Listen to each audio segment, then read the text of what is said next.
ఉద్యమము అనే అంశం మీద మాట్లాడుకుందాము కొంతకాలం అని చెప్పినట్లుగానే ఆ విషయాన్నే కొనసాగించదలిచి గతంలో గృహకూడికలో మనం 2 వర్తమానాలు మాట్లాడుకున్నాం. అలాగే గడిచిన 2 ఆదివారాలు మాట్లాడుకున్నాం. నిన్న శనివారం దాని గురించే మనం ఆలోచన చేసాం. తిరిగి ఈ దినాన కూడా అదే ఆలోచనతో వాక్యాన్ని ధ్యానం చేసుకుందాం. నీ ప్రజలు నీ యందు సంతోషించినట్లు నీవు మరలా మమ్మను బ్రతికించవా అంటున్నాడు. నువ్వు మళ్ళీ మమ్మల్ని బ్రతికించు, రివైవ్ అస్ అగైన్, మళ్ళీ మమ్మల్ని బ్రతికించు. ఎందుకు ఈ మాట అనవలసి వచ్చింది? ఎందుకు ఈ మాట అంటున్నారు? ఉజ్జీవం అంటే అర్థం ఉద్రేకం కాదు అని నేను గడిచిన వారం జ్ఞాపకం చేస్తూ వచ్చాను. ఉజ్జీవము ఉద్రేకం కాదు, ఉజ్జీవము ఉత్సాహము కాదు. ఉజ్జీవము తిరిగి మళ్ళీ పునరుద్ధరించబడ్డం గురించి మాట్లాడుతుంది దేవుని వాక్యం. ఏ విషయాల్లో ఆత్మీయుడు బలహీనపరచబడుతూ వచ్చాడో ఆయా విషయాలలో తిరిగి పునరుద్ధరించబడటాన్నే ఉజ్జీవము అని దేవుని వాక్యం మనకు తెలియజేస్తూ ఉంది. నేను నిన్నటి దినాన్న విలాపవాక్య గ్రంథంలో 4వ అధ్యాయం 1వ వచనంలో నుంచి ధ్యానం చేసుకున్నాం మనం. బంగారము ఎట్లు మందగిలినది, మేలిమి బంగారము ఎట్లు మార్చబడినది, ప్రతి వీధి మొగను ప్రతిష్ఠితమైన రాళ్ళు పారవేయబడి ఉన్నవి. ఈ మాటను మనం ధ్యానం చేసుకున్నాం. 2వ వచనాన్ని ఈరోజు ఆలోచన చేసే ప్రయత్నం చేద్దాం.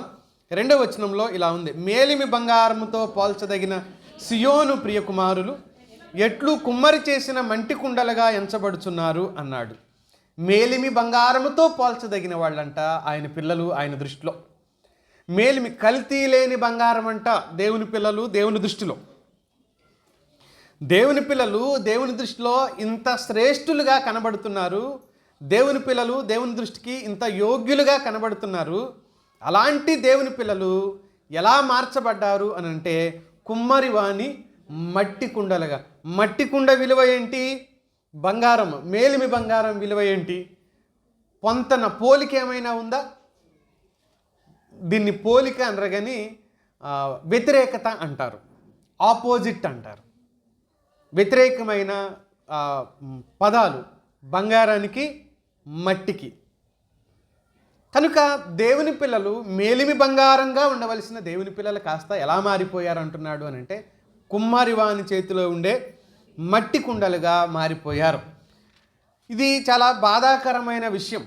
స్థాయి స్థితిని పూర్తిగా కోల్పోయిన స్థితి అనిపిస్తుంది అన్నమాట. అందుకనే విలాపవాక్య గ్రంథం ప్రారంభమే ఒక విచిత్రమైన స్థితిలో ప్రారంభమైంది. 1వ వచనం చూస్తారా? జనభరితమైన పట్టణము ఎట్లు ఏకాకి అయి దుఃఖాక్రాంతమాయను, అది విధవరాలి వంటిదాయను, అన్యజనులలో ఘనతకెక్కినది, సంస్థానములలో రాజకుమార్తె అయినది, ఎట్లు పన్ను చెల్లించినదాయను అని అంటాడు. హౌ, ఎలా ఎలా అయిపోయింది అంటాడు. ఇలా అయిపోయిందేంటి? అసలు ఇలా ఎలా అయిపోయింది ఈ పట్టణం? ఇలా ఎలా అయిపోయింది ఈ ప్రజానికం? ఇలా అయిపోయారేంటి? ఇది నాకెందుకో ఈరోజు నాకు వాళ్ళు కనపడకుండా అడ్డంగా ఉన్నట్టుంది. చూడు, కొంచెం ఇంకేమైనా చేసేది ఉంటే చూడు. ఎలా అయిపోయింది ఈ పట్టణం? ఎలా మారిపోయింది? కొంచెం సార్, ఇలా మారిపోయిందేంటి? జనభరితమైన పట్టణమే, కానీ ఇప్పుడు ఎలా మారిపోయింది అంటున్నాడు? ఏకాకి, ఒంటరి అయిపోయింది. అందులో ఎవరు నివాసం చేయలేని స్థితిలోకి మారిపోయింది. అందులో ఎవరూ లేరు. ఎట్లు ఎట్లు ఎట్లు అని అంటున్నాడు ఇర్మియా. ఎలా మారిపోయింది? ప్రారంభ వచనమే ఒక బాధాకరమైన పదంతో ప్రారంభించాడు దైవజనుడు. హౌ అంటూ ఇలా అయిపోయింది.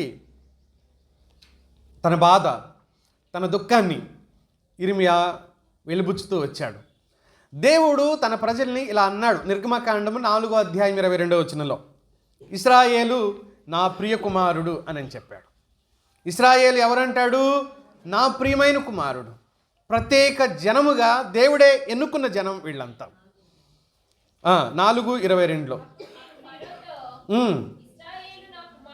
ఇశ్రాయేలు ఎవరు? నా కుమారుడు, నా జ్యేష్ఠపుత్రుడు అతన్ని పోనీయమని చెప్తాడు అక్కడ.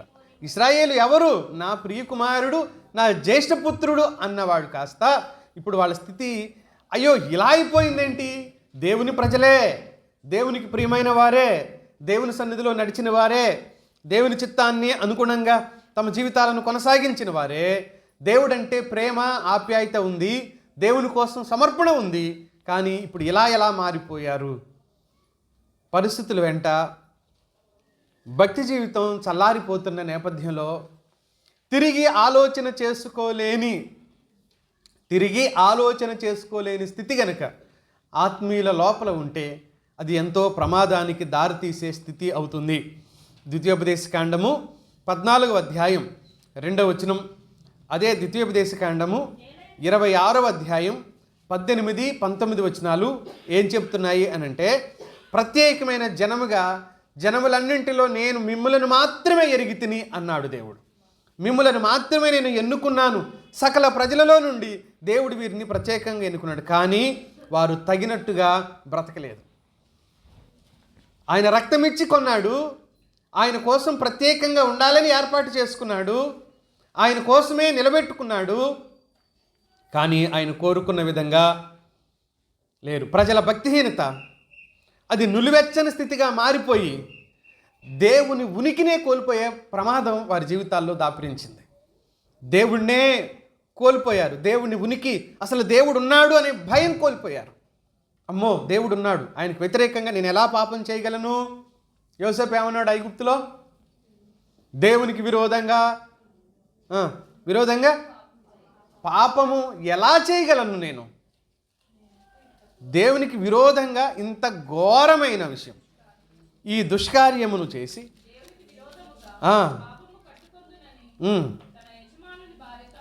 ఆయన అంటున్నాడు, నేను అలా గనక చేస్తే పాపాన్ని కట్టుకున్నవాడిని అయిపోతాను, నేను అలా చేయలేను, అది నాకు కుదరదు అని అన్నాడు. కాబట్టి నేనెట్లు ఇంత ఘోరమైన దుష్కార్యం చేసి దేవునికి విరోధంగా పాపం కట్టుకుందును? ఓ మూట కట్టుకున్నట్టుగా ఫీల్ అవుతున్నాడు ఆయన. నేను చేయలేను దేవునికి విరోధంగా. కానీ ప్రజలు ఎలా మారిపోయారో మనం ఆలోచన చేస్తాం. నేను 2-3 ఆలోచనలు మీ దృష్టికి త్వరగా తీసుకొని వస్తాను.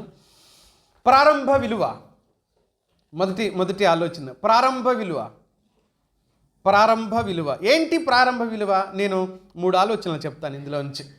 ప్రారంభ విలువ ఏంటి అని అంటే, వారి స్థాయి ఉన్నతమైన స్థాయి. ప్రారంభంలో స్థాయి ఉన్నతమైన స్థాయి. ఒకసారి చూస్తారా? ద్వితీయోపదేశకాండంలో 7వ అధ్యాయం 6వ వచనంలో ఇలా ఉంది దేవుని వాక్యం. ద్వితీయోపదేశకాండం 7వ అధ్యాయం, అమ్మా చదువు.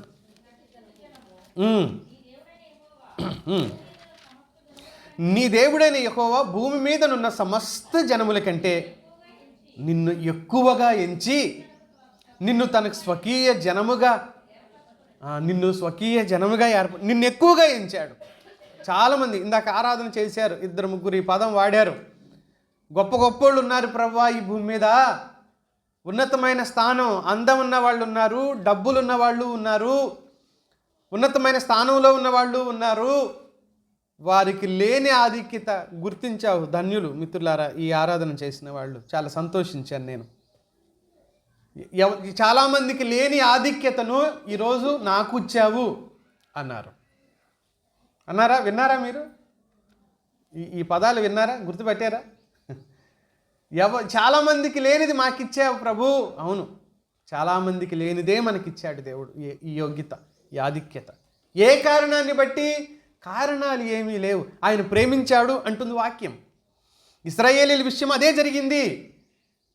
దేవుని ప్రేమ హేతువు లేని ప్రేమ అన్నారు కదా కవులు. హేతువు లేని ప్రేమ అంటే కారణం ఏమీ లేదు. ఎందుకు ప్రేమించావు అని అంటే కారణాలు ఏమీ లేవు. నేను ప్రేమించానంతే. దేవుడు నిన్ను ప్రేమించాడు. ఏ కారణం? దేన్ని బట్టి? నా దగ్గర బాగా బలం ఉంది అందా? డబ్బులు ఉన్నాయా? తెలివి ఉందా? అసలు ఏంటి? ఏ కోణంలోంచి ఏం చెప్దాం? కారణం. అందుకే హేతువు లేని ప్రేమ యేసయ్య ప్రేమ. కారణం ఏమీ లేకుండానే ప్రేమించాడు మనల్ని. కారణం లేకుండానే చేరదీశాడు మనల్ని. ఇదే మాట నిర్గమకాండం 19లో కూడా అన్నాడు 5-6 వచనాల్లో. సమస్త దేశములలో మీరు నాకు స్వకీయ సంపాద్యము అని అన్నాడు. ఉమ్, ఉమ్, ఉమ్. ఎన్ని దేశాలున్నా మీరు మాత్రమే నాకు ప్రత్యేకమైన వాళ్ళు. యేసు రక్తంలో ఎవరు కడగబడతారో వారే ప్రత్యేకమైన వాళ్ళు. వారి స్థితి స్థాయిల గురించి వాక్యం మాట్లాడడం లేదు. ఎవరైతే యేసు రక్తంలో కడగబడ్డారో వారే అత్యున్నతమైన స్థానం కలిగిన వాళ్ళు. అందుకని పేతురు రాసిన మొదటి పత్రిక 2వ అధ్యాయం 9వ వచనంలో ఏమన్నాడు? చీకటిలో నుండి ఆశ్చర్యకరమైన తన వెలుగులోనికి మిమ్మల్ని పిలిచిన వాని గుణాతిశయములను ప్రకటించడానికి ఏర్పరచబడిన వంశమును, యాజక సమూహమును, పరిశుద్ధ జనమును, దేవుని సొత్తు అయిపోయాం. మనం దేవుని సొత్తు అయిపోయాం. ఏం చేసి సొత్తు అయ్యాం? ఏం చేసి కాదు, ఆయన కృపను బట్టి ఉచితమైన దానం దేవుని సొత్తు అయిపోయాం. ఇది ఉన్నతమైన స్థానం, దేవుడిచ్చిన ఆధిక్యత. యెషయా రాసిన గ్రంథం 43వ అధ్యాయం 4వ వచనం. అక్కడ ఏమంటాడు అంటే, నీవు నా దృష్టికి ప్రియుడవైనందున గనుడవైతే నువ్వు చాలా విలువైన వ్యక్తివి నా దృష్టికి అంటున్నాడు. నువ్వు నా దృష్టికి ఎవరివి? విలువైన వ్యక్తివి. యేసు రక్తంలో కడగబడిన ప్రతి ఒక్కరు విలువైన వాళ్ళే. దేవుని మందిరంలో కూర్చుండి ఆయన్ని ఆరాధించే వాళ్ళు అందరూ విలువైన వాళ్ళే. ఆయన కొందరికి సింహాసనాలు ఇచ్చి, కొందరికి ఉన్నతమైన స్థానాలు ఇచ్చి, కొందరిని వట్టి చేతులతో పంపించేవాడు కాదు. ఆయన మంచి మనసున్నవాడు, అందరినీ ఒకలాగా చూసేవాడు, అందరి పట్ల ఒకలాంటి ప్రేమ చూపించేవాడు. కనుక మొదటి స్థానం ప్రారంభ విలువ అని అన్నాను. దీంట్లో మొదటి పాయింట్ ఉన్నతమైన స్థానం వాళ్ళకి కలిగింది. ఈరోజు మనకు అలాగే కలిగింది. రెండవది, ఉన్నతమైన స్థానంలో ఉన్నవాళ్ళు ఉన్నతమైన తీర్మానాలు చేసుకున్నారంట. రెండవ విషయం ఏంటి? ఉన్నతమైన స్థానంలో ఉన్నవాళ్ళు ఉన్నతమైన తీర్మానాలు చేసుకున్నారు. మనం దేవుణ్ణి నమ్మిన తర్వాత మంచి మంచి తీర్మానాలు చేసుకుంటాం కదా, చేసుకోలేదు? ఇక్కడ కూర్చున్న వాళ్ళు ప్రభువా నీకోసం అది చేస్తాను ఇది చేస్తాను అని అనలేదా? ఎవరు అన్నారా? లేదా? అది చేస్తాను ప్రభు, ఇది చేస్తాను. మరి కాలక్రమంలో కొనసాగుతుందా? కాలక్రమంలో కొనసాగుతుందా? చాలా గొప్పగా మాట్లాడుతుంటాం. ఎలా? పౌల్లాగా ఓ రకంగా. ఏమని? గలతీ పత్రిక 2:20 ఏమన్నాడు? నా మట్టుకు బ్రతుకుట క్రీస్తే, చావైతే నాకు లాభం. ప్రభు కోసం నేను ఏమైపోవటానికి రెడీ? చావటాన్ని. నువ్వు చావకపోయినా మంచిదేనాయని ఎదుటి చంపకుండా ఉంటే చాలు. ఈరోజు నువ్వు ప్రభు కోసం చావకపోయినా మంచిదే, బతుకు. నీ చావు వల్ల ఎవరికి లాభం లేదు, నా చావు వల్ల ఎవరికి లాభం లేదు. కానీ మనం ఎవరిని శారీరకంగానైనా మానసికంగా చంపకుండా ఉంటే చాలు, అక్కర్లేదు. గొప్ప తీర్మానాలు చెడ్డమని నేను అనడం లేదు. ఆత్మీయులు మరి ఉద్రేకంలో తీసుకున్నా, ఒకవేళ ఆలోచించి తీసుకున్నా తీర్మానాలు ఏవీ చెడ్డవు కావు. తీర్మానాలు అన్నీ మంచివే ప్రభు పక్షాన్ని ఎవరు చేసుకున్నా. అయితే కాలక్రమంలో వాటిలో నిలబడలేకపోవటమే దుఃఖకరమైన విషయం. అదే గలతీ పత్రికలో చెప్పాడు. 3వ అధ్యాయం 3వ వచనంలో చెప్పాడు. ఒకసారి చూద్దాం. మీరు ఇంత అవివేకులైతిరా. మొదట ఎలా ప్రారంభించారంట? ఆత్మానుసారంగా ప్రారంభించారంట. ఇప్పుడు శరీరానుసారంగా మారిపోతారా? 3వ అధ్యాయం అంతా అదే చెప్తున్నాడు గలతీ పత్రికలో. మొదట ఆత్మానుసారంగా ప్రారంభించారు, తర్వాత శరీరానుసారం అయిపోయారా? ఆహా, ప్రారంభం ఎలా ఉంటుందంటే, ఈయన ఎటు చూసినా అందులో ప్రభువే కనపడుతుంటాడు. ఈవిడ లేస్తే స్తుతులతో లేవటమే. మంచం మీద లేచేటప్పుడు దేనితో? స్తుతులు స్తోత్రాల మీద. ఒక అడుగు స్తుతుల మీద, మరొక అడుగు స్తోత్రాల మీద. అంటే అన్న అన్న ఏమొస్తాయి నోట్లోంచి? స్తుతులు స్తోత్రాలే. మంచిదే. స్తుతులు స్తోత్రాల మీద నడవటమే. లేచిన స్తుతులే, కూర్చున్న స్తుతులే, స్తోత్రాలే. బాగుంది, మంచిది. గొప్ప తీర్మానాలే ఎక్కడ నిలబడ్డాయో చెప్పండి. ఎక్కడ నిలబడ్డాయి చెప్పండి? ఇశ్రాయేలీలాగానే మనం కూడా ఎన్ని తీర్మానాలు చేసుకోలేదు? ప్రభువు పక్షంగా, ప్రభు కోసం నిలబడాలి, ప్రభు కోసం నడవాలి అని ఎన్ని తీర్మానాలు చేసుకోలేదు? గొప్ప తీర్మానాలు. 42వ కీర్తనలో నిన్నటి దినం మనం చదివాము ఆ మాటను. మళ్ళీ ఒకసారి మీ దృష్టికి తీసుకొని వస్తాను నేను. 42వ కీర్తన 4వ వచనం చూడండి.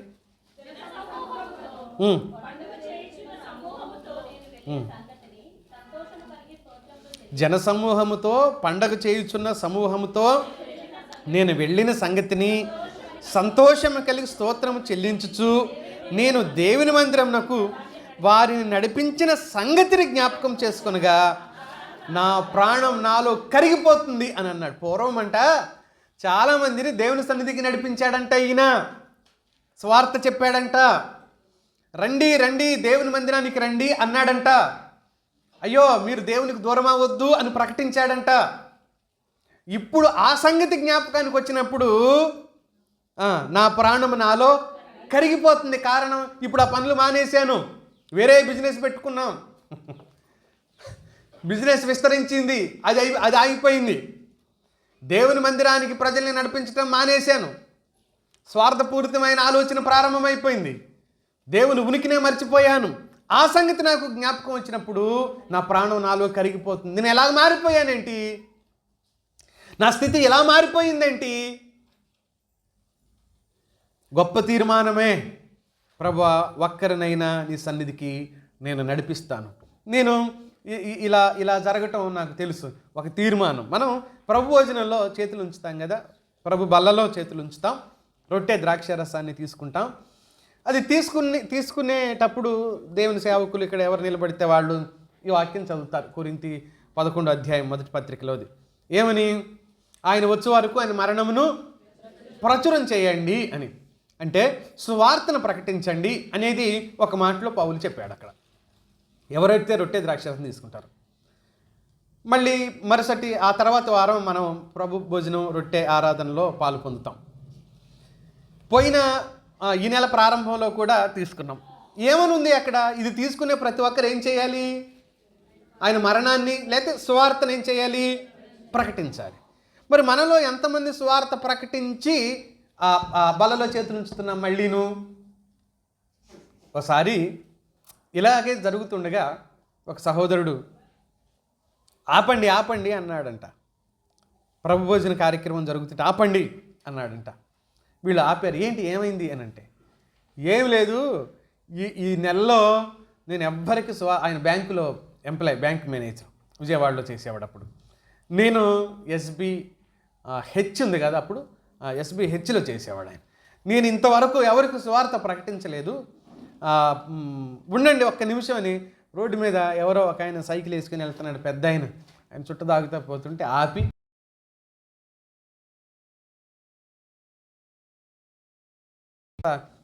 బల్లారాధనలో ప్రభు భోజనంలో అతడు చేతులు ఉంచాడు.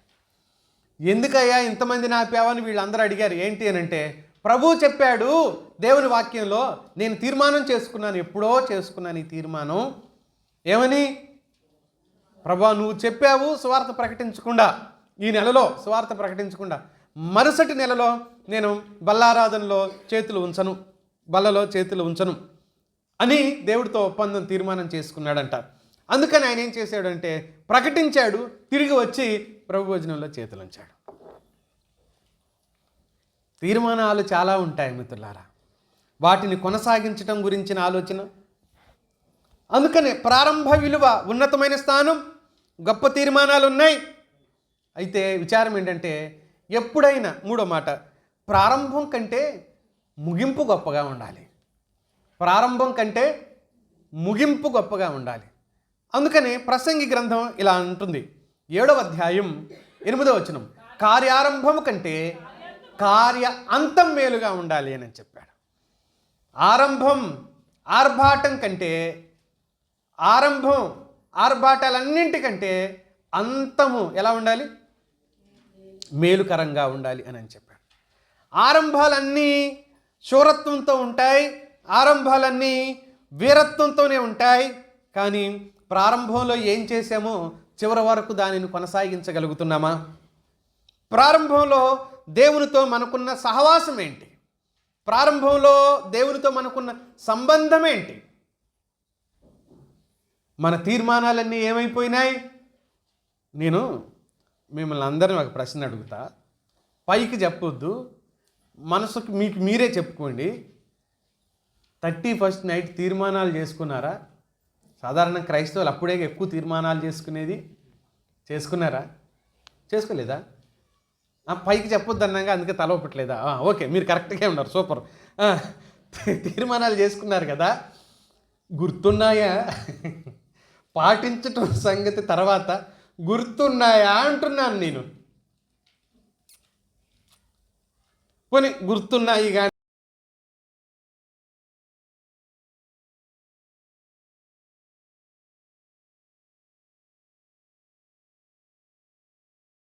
తీరకపోవటం అనేది సహజమే. కానీ ఆతృతను మాత్రం, ఆశను మాత్రం చావకుండా చూసుకోవాల్సిన బాధ్యత మనందరి మీద ఉంది మిత్రులారా. ఒకరోజు అనుకున్న పని చేయలేకపోవచ్చు, కానీ మరుసటి రోజు అయిన దాన్ని చేసేలాగా ఉండగలిగితేనే మన తీర్మానానికి విలువ ఉంటుంది. అందుకనే ఆరంభం కంటే అది ఎలా ఉండాలంటుంది వాక్యం, అంతమే మేలుకరంగా ఉండాలి. గలతీ పత్రిక ఒకసారి రండి, మళ్ళీ 5వ అధ్యాయం చూడండి, 7వ వచనంలో ఉన్న మాట చదువుతారా? వాళ్ళ గురించి మాట్లాడుతున్నాడు. 5వ అధ్యాయం 7వ వచనంలో, మీరు బాగుగానే పరిగెత్తుచుంటిరి. మళ్ళీ చదవమ్మా. బాగుగా పరిగెత్తుచుంటిరి, సత్యమునకు విధేయులు కాకుండా మిమ్మల్ని ఎవరు అడ్డగించారు? ప్రారంభం మీ పరుగు ఎలా ఉందంటే సూపర్ బేష్ అంటున్నాడు పౌలు. ప్రారంభం మీరు చాలా బాగున్నారు అంటున్నాడు పౌలు. మీ పరుగు చాలా అద్భుతం అంటున్నాడు పౌలు. అయితే పరుగు బాగానే పరిగెత్తారు దేవుని విషయంలో. కాలక్రమంలో మిమ్మల్ని ఎవరు అడ్డుకున్నారు? మిమ్మల్ని ఎవరు ఆపారు? ఆగిపోయింది మీ పరుగు, మీ భక్తి చతికిలబడిపోయింది అంటున్నాడు. మీ భక్తి చతికిలబడిపోయింది. వాస్తవంగా ఈ శరీరంలో, ఈ లోకంలో మనం బ్రతుకున్నంత కాలం సమస్యలు, శోధనలు, అక్కరలు, అవసరాల కొరకైన జీవన పోరాటాలు ఇవి జరుగుతూనే ఉంటాయి. అందుకనే ఒక ఆయన ఇలా అంటాడు, నిప్పుల్లో ఉన్న ఇనుముకి సుత్తి దెబ్బలు తప్పవన్నట్టు, నిప్పుల్లో వేసిందే ఎందుకు సుత్తి దెబ్బలు కొట్టడానికే. నిప్పుల్లో ఉన్న ఇనుముకు సుత్తి దెబ్బలు తప్పవు అన్నట్టు భూమి మీద ఉన్న మన జీవితాల్లో ఆటుపోట్లు తప్పవు. భక్తి జీవితమైన, భౌతిక జీవితమైన ఈ ఆటుపోట్లు తప్పవు మన జీవితంలో. అయినా సరే గురిని మర్చిపోకూడదు.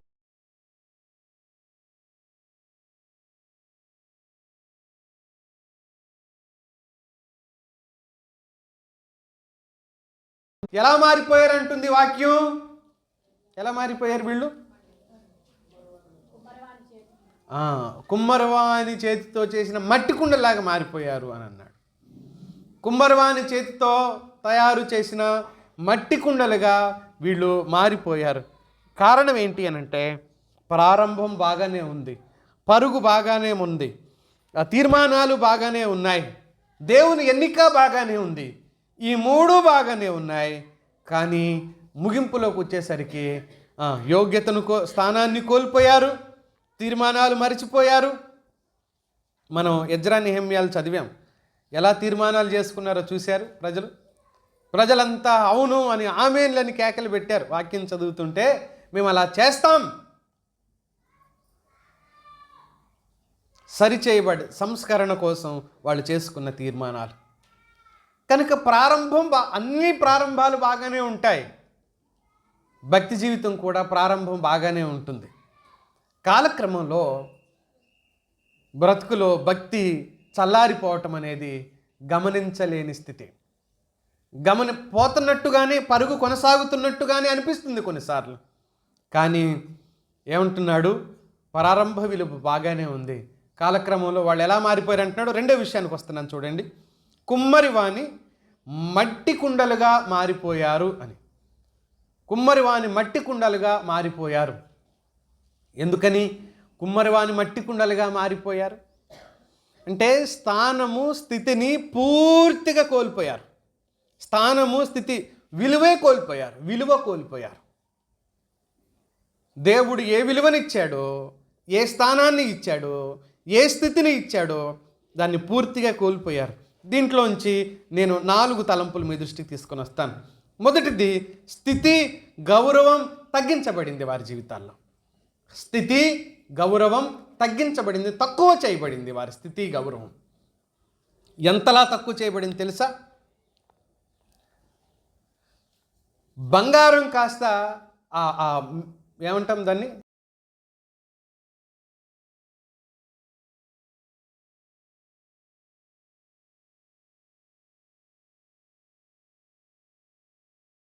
దేవునిని ఎరిగియు, రోమపత్రిక 1:21లో దేవునిని ఎరిగియు ఆయనను దేవునిగా మహిమపరచలేదు అని అన్నాడు. దేవుడంటే తెలిసి కూడా దేవుణ్ణి దేవుడిగా భావించలేని స్థితిలోకి నేటి ప్రజలు లేరు అని అందామా? నేటి ప్రజలు అలా లేరు అని చెప్పగలమా? ఆత్మీయత చెడిపోయి అందులో శరీరం ప్రవేశించింది. మిత్రులారా, పరీక్షించుకోవడం మానేశారు. పరీక్షలు లేవు. అయ్యో నేనేంటి అనే పరీక్ష మానేశారు. నేను ఇలాగ చదివాను. పూర్వం చాలా సంవత్సరాల క్రితం పశ్చిమ గోదావరి జిల్లా, అప్పుడు అది పశ్చిమ గోదావరి, రాజమండ్రికి దగ్గరలో ఒక లంక గ్రామానికి ఒక మనిషి ఉదయం సాయంత్రం సర్వీస్ ఉద్యోగం, రైల్వే ఉద్యోగం చేసేవాడు. ఆయన ఆ గ్రామానికి వెళ్ళడం కోసం తెప్పలో వెళ్ళేవాళ్ళు అనమాట. తెప్ప లేకపోతే చిన్న చిన్న దోణిలు తట్టల్లాగా ఉంటాయి, పెద్దగా ఉంటాయి, దాంట్లో వెళ్ళేవాళ్ళు. ఒక్కళ్ళు ఇద్దరు ముగ్గురు అవతలకి వెళ్ళేవాడు. ఓ రోజు ఆయన రైల్వే ఉద్యోగం చేసేవాడు, డబ్బులు వచ్చినాయి, పిల్లలకి చాలా తినేయి, ఇంట్లోకి ఆహార పదార్థాలు, వస్తువులు, సరుకులు కొనుక్కున్నాడు. సరే, జీతం వచ్చిన సంతోషంలో ఆయన కూడా కొంచెం ఆయన కూడా కొంచెం వేసుకున్నాడు. మొత్తానికి అన్నీ వేసుకొని వెళ్ళి ఎప్పటిలాగానే ఇంటికి చేరుకుందాం ఆనందంతో తెడ్డేస్తూ ఉన్నాడు. సాధారణంగా అయితే అరగంటలకు అవతలకి చేరేవాడు. ఎంత సమయమైనా అవతలకి వెళ్ళలేకపోతున్నాడు. 1 గంట అయింది, 2 అయింది, 3 అయింది. సాయంత్రం 6 గంటలకి ఎక్కినవాడు కాస్త తెల్లవారిపోయింది. సూర్యుడు రానే వస్తున్నట్టుగా అనిపించింది. అయ్యో నేను ఎక్కడున్నానని చూసుకున్నాడు. తీరా చూస్తే అది గాలికి అటు ఇటు కొట్టుకుపోకుండా ఉండటం కోసం ఆ తెప్పన వాళ్ళు ఏం చేశారంటే ఒక తాడు కట్టి ఆ తాడు అంచున ఉన్న ఆ గడ్డి దుబ్బుకు కట్టారంట. మరి గాలికి పోతుంది కదా, ఆ గడ్డి దుబ్బుకి కట్టి దానికి కట్టి ఆ తాడుని అలాగే ఉంచేశారు. ఆయన ఏం చేశాడు, ఆ తాడు ఇప్పటం మర్చిపోయాడు. ఎందుకంటే ఒక పక్కన అత్యుత్సాహం కూడా లోపల అత్యుత్సాహం కూడా ఉంది కదా కొంచెం, అందుకని దాన్ని తాడు విప్పటం మర్చిపోయాడంట. తెడ్డేస్తూ ఉన్నాడు, రెక్కలు ముక్కలైపోతున్నాయి. అరగంటకి వెళ్ళవలసింది తెల్లవారే వరకు ఒడ్డుకు చేరలేదు. ఆయన చేసిన ప్రయత్న లోపం ఏమన్నా ఉందా? తెడ్డు సరిగా వేయలేదందామా, లేకపోతే దారి తప్పిపోయాడు అని అందామా? అసలు కదలలేదు రా నాయన, అక్కడి నుంచి ఆయన కదలలేదు. ఎందుకు కదలలేదు?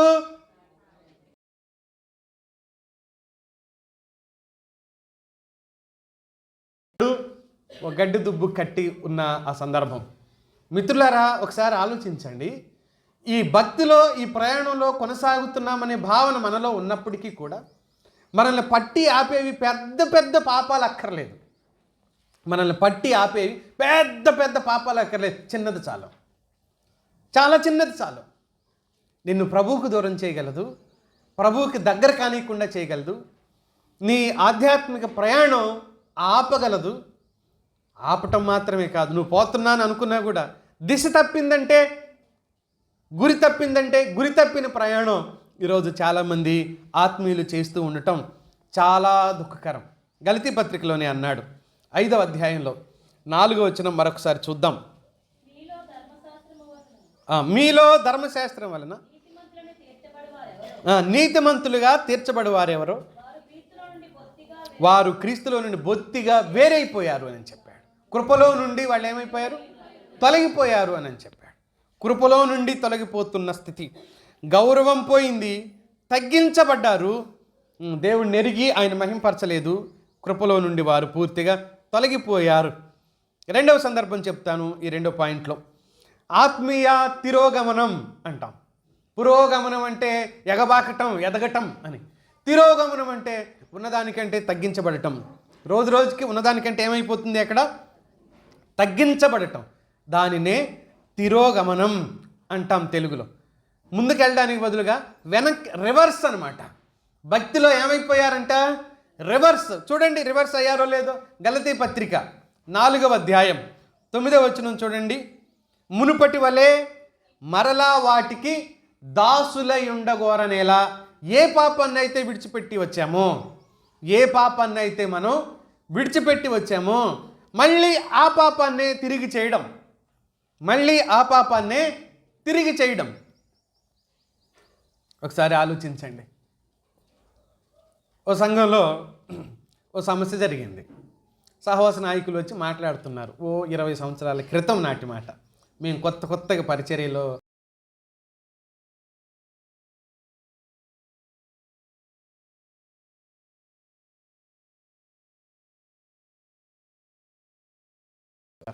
లేదండి ఇలా చేయకండి, ఇలా చేయకండి, ఇలా చేయకండి అని వాళ్ళతో చెప్తా ఉంటే ఆయన సడన్గా ఓ సంఘ పెద్ద గారు లేచాడు. లేచి ఏమన్నాడు తెలుసా?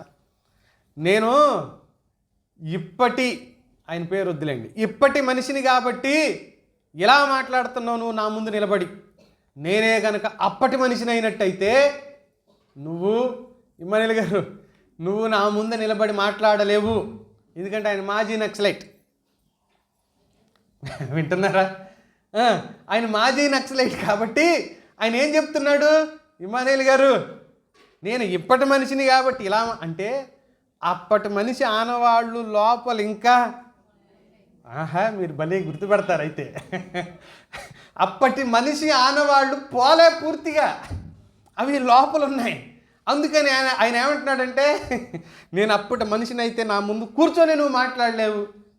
ఇదేంటిది ఇది అంటాడు. పాప ఆయనకి అర్థం కాక ఇదేంటిది ఇది, అప్పుడు మనిషి ఏంటి ఇప్పుడు మనిషి ఏంటంటే ఆయన పాపం పూర్వం మాజీ నక్సలైట్ అంటండి, అది మానేసి వచ్చి ఇప్పుడు దేవుడిని నమ్ముకున్నాడు, చివరికి సంఘ పెద్ద కూడా అయిపోయాడు, అదే ఆయన చెప్పేది అని. బాబోయ్ అంటే భయం. ఇప్పుడు మళ్ళీ భయపడటం అన్నమాట. అంటే వీని ఆలోచన ఏంటి అంటే మాజీ నక్సలైట్ అనేవాడు లోపల చావలేదా? బ్రతికే ఉన్నాడా? చాలాసార్లు మనలో చాలామంది ఇలా అంటాం మిత్రులారా. నేను ఎవరు అనుకుంటున్నావు? ఇది వరకు నాతో పెట్టుకున్నావు నువ్వు. నా దగ్గర ఒక వీడియో ఉంది. ఓ పాస్టర్ గారు అంటున్నారు, ఇదిగో ఇప్పుడు ఉంది నాకు దాని దగ్గర వీడియో, మీకు కావాలంటే చూపెడతా. మీకు కూడా తెలుసు కానీ ఆయన ఎవరో బహిరంగం చేయకూడదు. ఇదిగో మీరు నాతో పెట్టుకున్నారుగా, పాస్టర్ గారు అంటున్నారు సంఘ పెద్దలతో. ఎవరో పక్క నుండి వీడియో తీశారనమాట. అది మీరు నాతో పెట్టుకున్నారుగా, ఎట్ట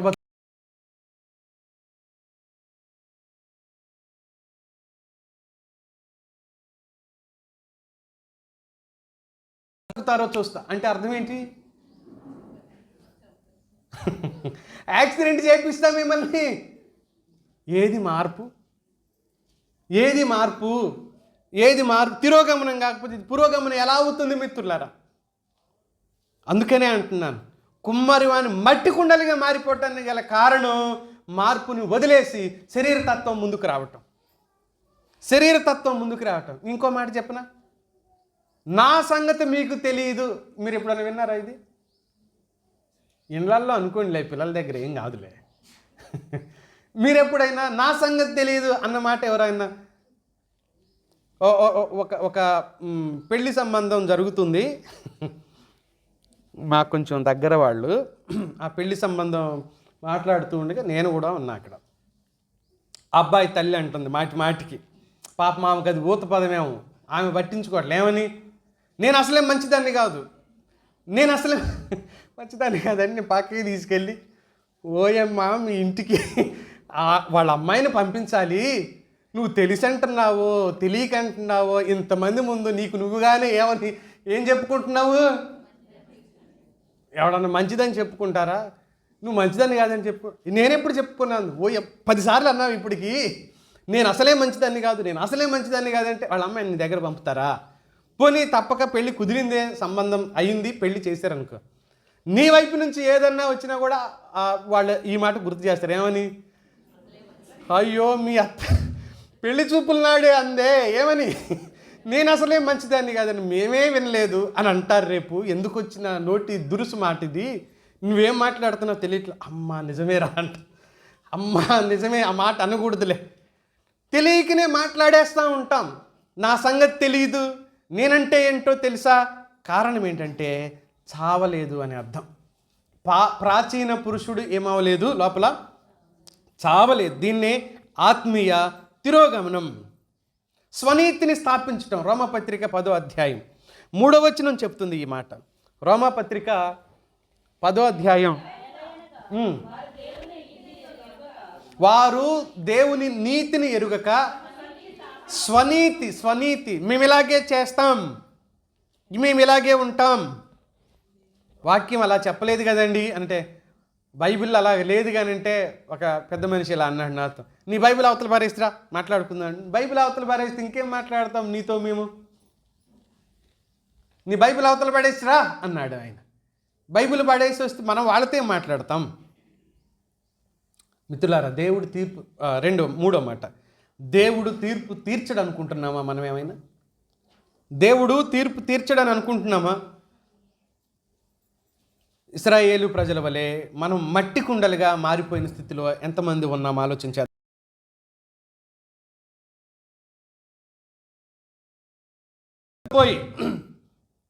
భక్తిని నష్టపోయి భక్తి చేస్తున్నామనుకుంటే అది ఎంత ప్రయోజనం? కాలాన్ని, సమయాన్ని వ్యర్థం చేసుకుంటున్న వ్యక్తులుగా ఉండిపోతాం. ఇశ్రాయేలీలు 100 మంది చనిపోయారు అరణ్యంలో. కొరింథీ మొదటి పత్రిక 1000 మంది 10వ అధ్యాయం 10వ వచనంలో ఇలా అంటున్నాడు, మీరు సణగకుడి, వారిలో కొందరు సణిగి సంహారకుని చేత సణుగుతూ ఉంటారు. సణక్కండి అంటున్నాడు. ఒకరి మీద ఒకరు సణగకండి. ఎప్పుడు తిరస్కార ధోరణితో సణిగితే మట్టి కుండలం గాక ఏమైపోతాం? బంగారంగా మనల్ని ఎలా యాక్సెప్ట్ చేస్తాడు దేవుడు? బంగారంగా ఎలా అంగీకరించగలడు దేవుడు మనల్ని? సణుగుతూ తిరస్కార ధోరణి లోపల ఉన్నప్పుడు ఆ ధోరణి వల్ల మనుషుల్ని ఎలా ఆలోచన చేస్తామంటే సణుగుతూ ఉంటాం. వాళ్ళు ఏం చేసినా, ఇది చేశారు, అది చేశారు, ఇలా చేశారు, అలా చేశారు, ఇలా మాట్లాడారు, అలా మనం ఏం మాట్లాడినా ఏం కాదు. మనం ఎన్ని మాట్లాడినా తప్పు కావు. మనం మాట్లాడితే అందరూ యాక్సెప్ట్ చేయాలి. మనం ఏది మాట్లాడినా యాక్సెప్ట్ చేయాలి. ఈ ధోరణి మనం మార్చుకోకపోతే మట్టి కుండల్ని పగలగొడతానన్నాడు ఒకరోజు. మట్టి కుండల్ని కూడా ఏం చేస్తాడంటే ఆయన పగలగొడతాడు. అందుకనే భయపడదాం మిత్రులారా. మత్తయి సువార్త 7వ అధ్యాయంలో యేసుక్రీస్తు ప్రభువారు శిష్యులతో మాట్లాడుతూ చెప్పిన ఒక గొప్ప మాట చూడండి. 7వ అధ్యాయం ప్రారంభంలో నుంచి, మీరు తీర్పు తీర్చకుడి, అప్పుడు మిమ్మును గూర్చి తీర్పు తీర్చబడదు అని అన్నాడు. తీర్పు తీర్చొద్దు అన్నాడు. తీర్పు తీర్చొద్దు. మనకు తెలియని వాటి గురించి తీర్పు తీరుస్తూ ఉంటాం కొన్నిసార్లు. మనకు విషయం తెలియదు, మనకు తెలియకపోయినా సరే తీర్పు తీరుస్తాం. అతడింతే, ఆమె ఇంతే, వాళ్ళు ఇలాంటి వాళ్ళే, వాళ్ళు ఇలాగే ఉన్నారు, వారి జీవితం ఇలాంటిది, వారి బ్రతుకులు ఇలాంటివి. మనం తొందరపడి తీర్పు తీర్చని వారిగా ఉందాం. తీర్పు తీర్చకుండా ఉండటానికి మనం ప్రయత్నం చేయాలి. అందుకని యోధ అంటాడు ఈ సందర్భం గురించి, వారు తమకు తెలియని వాటి గురించి తీర్పు తీర్చువారై ఉన్నారు అని అన్నాడు. తెలియని వాటి గురించి, సంబంధం లేని వాటి గురించి భక్తిహీనులు తీర్పు తీరుస్తారు అని చెప్తున్నాడు అనమాట. వారికి సంబంధం లేదు, వారికి అసలు అవసరమే లేదు, కానీ తీర్పు తీర్చువారిగా ఉంటారు. తీర్పు తీర్చడమే కాదు, భేదాలు కూడా కలగజేస్తారు అన్నాడు 19వ వచనంలో చూడండి. అట్టివారు ప్రకృతి సంబంధులై భేదాలు కలగజేస్తారు. ఇది వీళ్ళ స్వాభావిక లక్షణం అని చెప్తాడు. కనుక మహాత్ములను దూషిస్తారు. ఎక్కడంటే 8-9 వచనాల్లో ఉంటుంది చూడండి ఆ మాట. తమకు తెలియని దానిని గూర్చి చదవమ్మా మాట. కలలు కనుచు శరీరమును అపవిత్రపరచుకొనుచు మహాత్ములను దూషించుచున్నారు.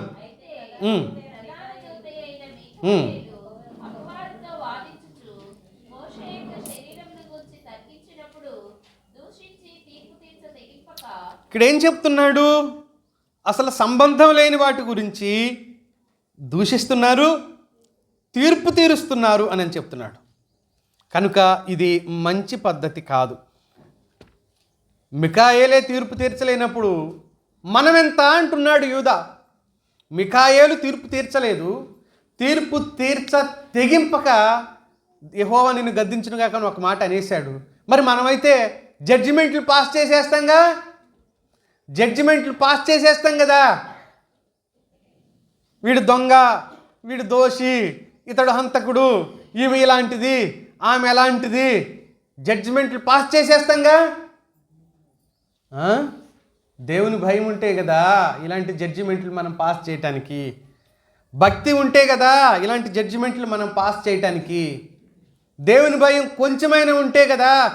బంగారం కాస్త ఎలాగ మారిపోయింది, మట్టి కుండగా మారిపోయిన తర్వాత మట్టి మాటలు తప్ప ఇంకేం వస్తాయి మిత్రులారా? మట్టి కుండగా మారిపోయినప్పుడు మట్టి మాటలు తప్ప బంగారు మాటలు వస్తాయా? రావు కదా, బంగారు మాటలు రావు. మళ్ళీ ఒకసారి మత్తయి సువార్తకు వస్తామా? 7వ అధ్యాయంలోనే, మీరు తీర్పు తీర్చకుడి, అప్పుడు మిమ్మల్ని గూర్చి తీర్పు తీర్చబడదు. మీరు తీర్పు చొప్పుననే మిమ్మల్ని గూర్చి కూడా తీర్పు తీర్చబడును. మీరు కొలత చొప్పుననే మీకు కొలవబడుతుంది అన్నాడు.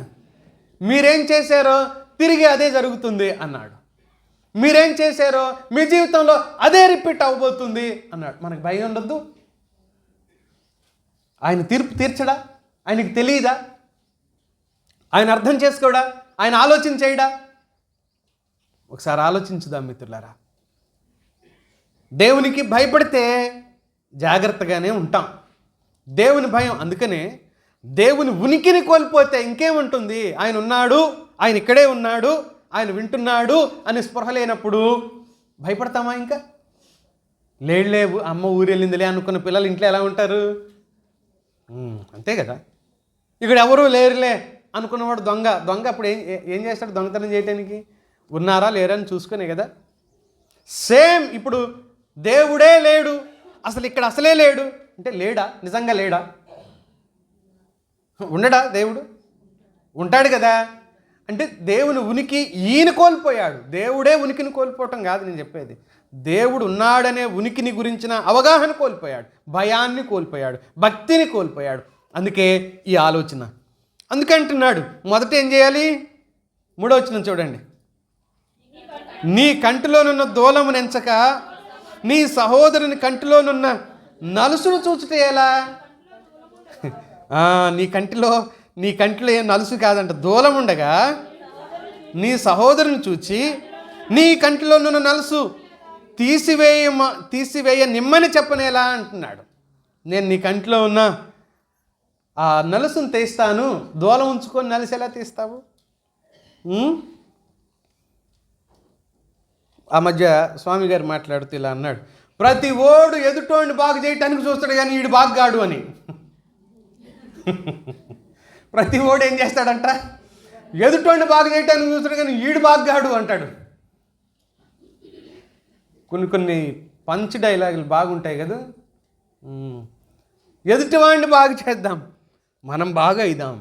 వాక్యం ఎప్పుడు ఏంటంటే నువ్వు పోయి ఎదుటాన్ని బాగు చేయగలదు, నువ్వు నా ఎదుట అంగీకరించబడు అంటుంది దేవుని వాక్యం. రెండవ పాయింట్లో 4వ మాట చెప్తాను. స్వనీతిని కలిగి నడుచుకోవటం వల్ల మట్టి కుండలుగా మారిపోయారు, దేవుని భయం కోల్పోయారు. నేను 4 మాటలు చెప్తున్నాను. స్థితి గౌరవం పూర్తిగా తగ్గించబడింది, కారణం దేవుని మహింపరచలేకపోయారు అని, కృప నుండి తొలగిపోయారు అని. రెండవది ఆత్మీయ తిరోగమనం. ప్రారంభం బాగానే ఉంది, ముగింపు బాగోలేదు. స్వనీతిని స్థాపించారు. మూడో విషయం, దేవుడు తీర్పు తీర్చడనే భయం లేని స్థితి, దేవునికి భయపడకపోవటం. నాలుగవది, స్వనీతి కలిగి నడుచుకోవటం. స్వనీతి కలిగి నడుచుకోవటం ఎలాగో తెలుసా? కొరింథీ పత్రిక, మొదటి పత్రిక 10వ అధ్యాయం 12వ వచనం చూడండి. త్వరగా. తాను నిలుచున్నానని తలంచుకొనివాడు పడకుండునట్లు జాగ్రత్తగా చూసుకోవాలి. అంతేగాని నేను పడనని ఎలా అనుకుంటాం? నేను పడనని ఎలా అనుకుంటాం? పడకుండా చూసుకోవాలి. కానీ నేను పడను అని, ఎదుటి వాళ్ళు పడిపోయారు అని, పడి ఉండొచ్చు ఒకవేళ ఎవరైనా, వాళ్ళని ఎంతకై వేలెత్తి చూపించడానికి ప్రయత్నం చేస్తాం. కానీ మనము నిలబడడానికి ప్రయత్నం చేసేది ఎక్కడ? స్వనీతి అన్నాడు దీన్ని. ఇందాక చదివంగా రోమా 10:3లో కూడా వారు తమ స్వనీతిని స్థాపింప పూనుకున్నారు అనే మాటను మనం చదువుతాం. స్వనీతి ప్రయాణం కొనసాగుతుంది అనుకుంటున్నాం, కానీ అది వృధా ప్రయాసగా మారిపోతున్న స్థితి. మిత్రులారా, ఆలోచన చేయాలి. మట్టి కుండలుగా మారటానికి గల కారణాలు చెప్తుంది దేవుని వాక్యం. ఇవన్నీ కారణాలు నేను చెప్పినవి కొన్నే. ఒక ఆదివార ప్రసంగంలో ఇంతకంటే ఎక్కువ ఏం చెప్పలేము. చాలా విషయాలు దేవుని వాక్యం మనకి చెప్తూ ఉంది. చాలా సందర్భాలు మట్టి కుండలుగా మారటానికి, మనుషులు వారు దేవునికి అయోగ్యమైన పాత్రలుగా మారటానికి చాలా కారణాలు ఉన్నాయి. తిమోతితో పౌలు చెప్తున్న సందర్భం చూడండి. తిమోతికి పౌలు రాసిన 2వ పత్రిక 2వ అధ్యాయం 20వ వచనం చూడండి. గొప్ప ఇంటిలో వెండి పాత్రలు, బంగారు పాత్రలు మాత్రమే గాక, చాలా జాగ్రత్తగా చదవండి. గొప్ప ఇల్లు దేవుని ఇల్లే, దేవుని సంఘమే. ఆ గొప్ప ఇంటిలో ఏమేమి పాత్రలు ఉండాలి? వెండి బంగారు పాత్రలు మాత్రమే గాక అంటున్నాడు. ఉండవలసినవేంటి?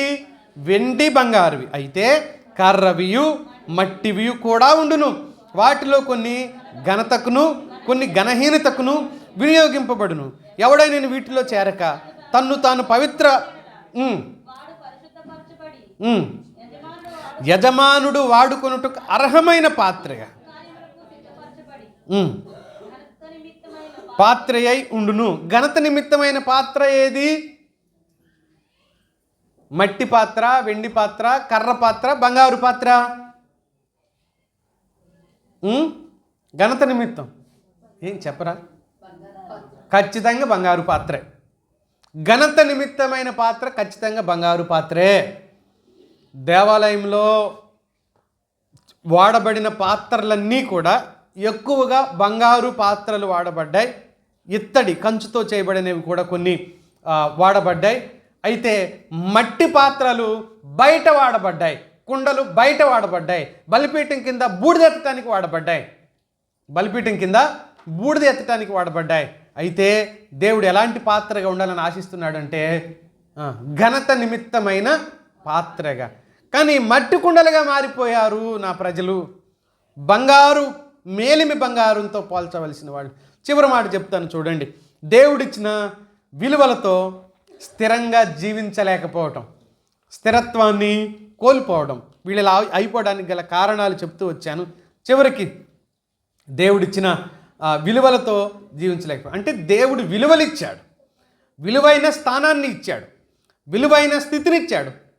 క్రమం తప్పకుండా దేవునితో సహవాసం చేయగలిగితే, తిరిగి ప్రార్థనలో కొనసాగితే, వాక్య ధ్యానంతో కొనసాగితే, సహోదరుల సహవాసంతో కొనసాగితే మృదు హృదయం వస్తుంది. ఇవన్నీ చేయడానికి కారణం ఏమవుతుంది అంటే, హృదయం బండబారిపోతే ఇలా మాట్లాడతాం మనం. హృదయం బండబారిపోతే ఇలాంటి దిగజారిపోయిన స్థితిలోకి మనం వెళ్ళిపోతాం. హృదయము ఏమైపోయి? బండబారిపోయి స్నేహితుల మీద, సహోదరుల మీద, ఆత్మీయుల మీద వ్యతిరేక దృష్టి, వ్యతిరేక కోణం, వ్యతిరేక విధానం. మన హృదయం కఠినమైపోయింది. ఎక్కడో చూసుకోవాలి మిత్రులారా. స్వార్థం మనలో పుట్టుకొచ్చి, స్వార్థం మనలో తిరిగి బ్రతికి, స్వయం అంటే నేనంటే ఏంటి అనే, ఏం లేదు, నువ్వంటే మట్టే, మళ్ళీ నువ్వు మట్టికే. నేను ఎంత ఎత్తెగిరినా నేల మీద నడవాలి. నేను ఈ రోజు నుంచి నేల మీద నడవననేవాళ్ళు ఎవరైనా ఉన్నారా? నేనంటే ఏంటనుకున్నావు? మీరు మట్టిలో నడుస్తారు, నేను నేను ఈ లేదు నువ్వు మట్టిలోనే, నేను గాలిలో నడుస్తా అంటాను కుదరదు. అలా నడిచే అవకాశమే మనిషికి లేదు. నేనంటే ఏంటో తెలుసా? బాగా తెలుసు. మనందరం పాపులమే, ఇంక్లూడింగ్ మీ. అందరం పాపులమే. రక్షించబడ్డాం, కనికరించబడ్డాం, ప్రభు పాదాల చెంతకు చేరాం. మించి పెద్ద ప్రత్యేకత ఏం లేదు మన జీవితాలు. ఎవరం మనం? ఓ దైవజనుడు ఇలా చెప్పాడు, మనుషుల్లో 2 రకాలు. చెప్పండి. ఆడ మగ గురించి కాదు, మనుషుల్లో 2 రకాలు. ఒకటి రక్షించబడిన పాపులం, అంటే మనం. రక్షణ లేని పాపులు బయట ఉన్నాడు. కామన్ పాయింట్ ఏంటి ఇద్దరికి? పాపులమే. ఎలాంటి పాపులం మనం? రక్షించబడిన పాపులం. రక్షించబడ్డాను కాబట్టి నాలో ఏ పాపం లేదు అని చెప్పగలిగే యేసుక్రీస్తులం కాంగా మనం. కాబట్టి మనం ఎవరమంటే రక్షించబడిన పాపులం. రక్షించబడిన పాపి మరొక పాపిని వెక్కిరించవచ్చా? ఇద్దరు ఫెయిల్ అయ్యారు క్లాసులో. ఇంటికి వచ్చి వాడు అన్నాడంట, ముందు పరిగెత్తుకొచ్చి, నాన్న నాకు చెల్లి కంటే 1 మార్కు ఎక్కువ వచ్చింది అన్నాడంట. ఒరే, ఎన్ని మార్కులు చెల్లికి వస్తే నీకెన్ని వచ్చినాయిరా అంటే, చెల్లికి 0 నాకు 1 అన్నాడంట వాడు. చెల్లికి 0 నాకు 1. మరి వీడు పాసా ఫెయిలా? మరి ఒక ఫెయిల్ అయిన వాడు ఇంకొక ఫెయిల్ అయిన వాడితో పోటీ పడితే విజ్ఞత అజ్ఞానం అది. ఒక ఫెయిల్ అయిన వాడు ఇంకొక ఫెయిల్ అయిన వాడితో పోటీ పడతామా? కాదు. మనం ప్రభువుతో అంటుకట్టబడాలి. మనం ప్రభు వైపుకే చూడాలి. యోహాను సువార్త తిరిగి నిలబడాలంటే ఏం చేయాలి? యోహాను సువార్త 15వ అధ్యాయం 4-5 వచనాలు ఇలా చెప్తున్నాడు.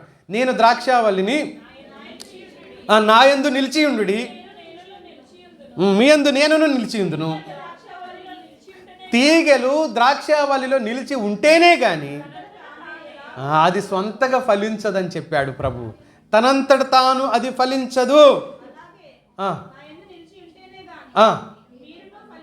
నా యందు నిలిచి ఉంటేనే కానీ మీరు ఫలించరు, అవకాశమే లేదని చెప్పాడు. లేదు నేను సొంతగా ఫలిస్తాను అంటే కుదరదు. ప్రభువుకు దూరమై ఫలించలేము మనం మిత్రులారా. ప్రభువుకు దగ్గరైతేనే ఫలిస్తాం. ప్రభువుని అంటిపెట్టుకుంటేనే ఫలిస్తాం. భక్తిలోనైనా బ్రతుకులోనైనా. ప్రభువుకు దూరం అయ్యామో నష్టపోతాం. అది గుర్తించడమే ఉజ్జీవం యొక్క రహస్యం. ఎక్కడ నేను ప్రభువుకు దూరం అయిపోయాను ఆలోచన చేసుకోగలగటమే. ప్రభువుకు దగ్గర అవ్వాలంటే మరొక పని చేయాలి. 66వ కీర్తన 18వ వచనం. 66వ కీర్తన త్వరగా చూద్దామమ్మా. 18వ వచనం. లక్ష్యం చేస్తే, పాపాన్ని లక్ష్యం చేస్తే చాలు. పాపాన్ని లక్ష్యం చేస్తే నువ్వు స్థిరంగా నిలబడలేవు, ప్రభువుకు దూరం అయిపోతావు. దేనిని లక్ష్యం చేస్తున్నావు? వ్యక్తిగతమైన పాపాలు కొన్ని ఉంటాయి మనుషుల జీవితం. పర్సనల్ సిన్స్ అంటాం వాటిని. ఇతరులతో ఈ పాపంతో సంబంధం ఉండకపోయినా కూడా వ్యక్తిగతమైన పాపం ఉంటుందన్నమాట కొంతమంది జీవితంలో. అవి ఎలాంటివైనా కావచ్చు. అది ఆ వ్యక్తికి తెలిసిన పాపం మాత్రమే. రెండవది, ఇతరులతో ఉన్న ఆ సంబంధం వలన మనం పాపులుగా చేయబడటం. నేను చాలాసార్లు చెప్తూ ఉంటాను, మీరు ఇక్కడ కూర్చున్నారు, మీలో ఎవరి మీదైనా నాకు పీకల వరకు కోపం ఉందే అనుకుందాం. చెయ్యి పలానా ఆమెనా లేకపోతే పలానా ఆయన్నా అనే అంత కోపం నాలో ఉందనుకో, మీకు ఎవరికి తెలియదు. బాగా వినండి, మీకు ఎవరికి తెలిసిద్దా? వాళ్ళకి కనపడితే అని దొంగ నాటకంగా వందరాలు చెప్తున్నావు అనుకో, నా లోపల అది ఉంది, ఉంచుకున్నాను అనుకో, నీకు తెలీదు. ఇప్పుడు ఏంటి లాభం నాకు? దేవుని ఎదుట నా హృదయం మురికిగా కనబడిద్ది. ఇప్పుడు నష్టం ఎవరికి? నీకు తెలియదు. నువ్వు వస్తావు పోతావు, నువ్వు హ్యాపీగానే ఉన్నావు. కుమిలి చచ్చేది ఎవడిక్కడ? నేనే కదా. దేవుని దృష్టిలో దోషిని నేనే. వ్యక్తిగా అది లోపల పెట్టుకొని కుమిలి ఆయాసం, నిద్ర రాక, ద్వేషం ఉంటే అలాగే ఉంటుంది. మరి ఆ కుళ్ళు అంటాం కదా మన భాషలో, ఆ కుళ్ళుబోతు బుద్ధి ఉంచుకుంటే నిద్ర పట్టదు, ఏం చేయలేము. మళ్ళీ నటన ఎదురుకు వచ్చినప్పుడు ఏం చేయలేకపోగా, మన దరిద్రం, మన దౌర్భాగ్యం, ఏం చేయలేకపోవాడిని కొట్టలేము, తిట్టలేము. వాళ్ళు కనపడ్డప్పుడు అని వందనాలు చెప్పాలా? ఏం కర్మరా మనకిది? ఇదేం కర్మ మనకి? ఇది ఎందుకు మనం ఈ దరిద్రాన్ని భరించాలి? అందుకని హృదయ శుద్ధి గలవారు 5వ అధ్యాయం మత్తయి సువార్త 8వ వచనంలో చెప్పాడు ప్రభు. హృదయాన్ని క్లీన్ చేసుకోవడం గురించిన ప్రస్తావన చేసింది దేవుని వాక్యం. హృదయాన్ని శుభ్రపరచుకోవటం గురించిన ప్రస్తావన. తెలిసి అది పాపమే అయి నీ ఆలోచనకు వస్తే, నువ్వు గ్రహింపులోకి వస్తే వెంటనే సరిచేసుకోగలిగితే నువ్వు దేవునితో సహవాసం చేయగలుగుతావు. తిరిగి మనుషులతో కూడా సహవాసం చేయగలుగుతాం. 4వ మాట, వినయము కలిగి ఉండటం నేర్చుకోవాలి. వినయము కలిగి ఉండటం. రెచ్చిపోకూడదు. వినయము. యేసుక్రీస్తు ప్రభువే వినయముతో ఉన్నాడు కదా, చచ్చిపోయే వరకు విధేయత చూపించాడు. అనగా శిలువ మరణం పొందినంతగా విధేయత చూపించినవాడు. వినయము. యాకోబు పత్రిక 4వ అధ్యాయం 6వ వచనంలో చెప్పాడు, వినయ మనస్కుడు ఘనత నొందుతాడు. సామెతల గ్రంథంలో చెప్పాడు. వినయం గలవాడిని దేవుడు హెచ్చిస్తాడు అని చెప్పాడు. ఆ తర్వాత సహవాసాన్ని విడిచిపెట్టకూడదు. హెబ్రీ పత్రిక 10:24-25 వచనాల్లో, హెబ్రీ పత్రిక 10వ అధ్యాయం. నేను ఎప్పుడైనా పూర్తిగా దాని మీద మనం ఆలోచించేద్దాం, అక్కర్లేదులేమ్మ. సహవాసాన్ని కొందరు మానుకున్నట్లుగా సమాజముగా కూడుట మానొద్దు. అతివృష్టి లేకపోతే అనావృష్టి ఉంటుంది మన జీవితాల్లో. అతివృష్టి అంటే ఏంటి? వర్షానికి వాడతారు దీన్ని. అతివృష్టి లేకపోతే అనావృష్టి. అయితేనేమో వేసిన పంటలన్నీ మునిగిపోయేలాగా వర్షం రావటం అతివృష్టి. అనావృష్టి అంటే విత్తనం వేద్దామంటే వర్షం రాకపోవటం, ఇదే అనావృష్టి. అయితేనేమో మునిగిపోవటం, లేకపోతేనేమో ఎండిపోవటం. ఏంటి అర్థం కావట్లేదు నా భాష. అయితేనేమో మునిగిపోవటం అదే నీళ్ళల్లో, లేదంటే ఎండిపోవటం నీళ్లు లేక. అలా ఉండకూడదు. మనం మన జీవితాలలో కలిగేవి ఏవైనా, మంచి అయినా చెడైనా, తిరిగి ప్రభు పాదాల చెంత వాటిని సరిచేసుకోగలిగితే మళ్ళీ ఆయనకి మనం దగ్గరగా చేరగలుగుతాం. పాపాన్ని విడిచిపెట్టడం, వాక్యానికి విధేయత చూపించడం. దేవుడు అంటున్నాడు, ఆయనే స్వయంగా పిలిచి మాట్లాడుతున్నాడు. యెషయా గ్రంథం 55వ అధ్యాయం 7వ వచనం చూస్తారా? నేను ముందుకెళ్ళిపోతాను, ముగించేసుకుందాం. కానీ 2-3 సందర్భాలు జ్ఞాపకం చేస్తా. చదువుమా. 55:7. భక్తిహీనులు తమ మార్గము విడవవలెను, దుష్టులు తమ తలంపులను మానవలెను, వారు యెహోవా వైపు తిరిగిన ఎడల. ఎంత గొప్ప దేవుణ్ణి కలిగి ఉన్నావో తెలుసా? నువ్వు ఎంత మంచి దేవుణ్ణి కలిగి ఉన్నావో నీకు తెలుసా? ఎవరిని పిలుస్తున్నాడు? భక్తిహీనులు, దుష్టులు. అయినా సరే వాళ్ళ మీద ఏం చూపుతాడంట? జాలి, క్షమాపణ నేను చూపెడతాను. బహుగా క్షమిస్తాడు, జాలి చూపెడతాడు. ఇదే ఉజ్జీవానికి మూలము. తిరుగుబాటు మానాలి. ఇంకా చాలా విషయాలు చెప్తున్నాడు. విధేయులమైతే ఆశీర్వదించబడతాం, దేవుని మాటకు లోబడితే దీవించబడతాం. చివరిగా యెషయా రాసిన గ్రంథం 1వ అధ్యాయం 19-20 వచనాల్లో ఉన్న భాగాన్ని చదువుదాం. యెషయా రాసిన గ్రంథం. మీరు సమ్మతించి నా మాట వినిన ఎడల భూమి యొక్క మంచి పదార్థములు అనుభవింతురు. ఒకవేళ నా మాట విని కూడా మాకు కుదరదు అన్నట్టయితే నిశ్చయముగా ఖడ్గం పాలవుతారు. యెహోవా ఏమన్నాడమ్మా? యెహోవా సాధారణంగా బైబిల్లో ఎలా ఉంటుందంటే యెహోవా ఇలాగు సెలవిచ్చుచున్నాడు అని ఉంటుంది. యెహోవా ఇలాగు. ఇప్పుడు ఇక్కడ ఏముందో చదవండి. ఇలాగుననే అన్నాడు. ఇలాగు కాదు, ఇలాగుననే. ఇది మారదు అన్నాడు. ఇలాగుననే సెలవిచ్చుచున్నాడు. వింటే బ్రతుకుతారు, లేకపోతే చస్తారు. సింపుల్గా 2 ముక్కలు చెప్పేశాడు. మనకేం కావాలి? ఆయన 2 మార్గాల్ని ముందు పెట్టాడు. మనకేం కావాలి? మనం ఏం ఆశిస్తున్నాము? ఆయన నుంచి మనం ఏం కోరుతున్నాము? ఆయన అన్నాడు, ఇర్మియా అంటున్నాడు, అయ్యో ఎందుకు ఇలా జరిగిపోయింది? కుమ్మరివాణి మట్టి కుండలుగా మారిపోయారు. మేలిమి బంగారంతో పోల్చదగిన సియోను ప్రియకుమారులు ఎట్లు కుమ్మరి చేతిలో మట్టి కుండలు అయిపోయారు. నువ్వు మట్టి కుండవా లేకపోతే మేలిమి బంగారానివా? నీ స్థితి పరిస్థితి ఎక్కడ దిగజారిపోయిందో, కనుమరుగైపోయిందో, తిరిగి ఆ స్థానంలోకి రావటానికి దేవుడు నీకు అవకాశం ఇస్తున్నాడు. ఆయన వైపు తిరిగిన ఎడల ఆయన బహుగా క్షమించును, వారి మీద ఆయన జాలిపడును, ఆయన జాలి, ఆయన క్షమాపణ నీకు కావాలంటే తలలు ఉంచుదాం, ప్రార్థన చేసుకుందాం.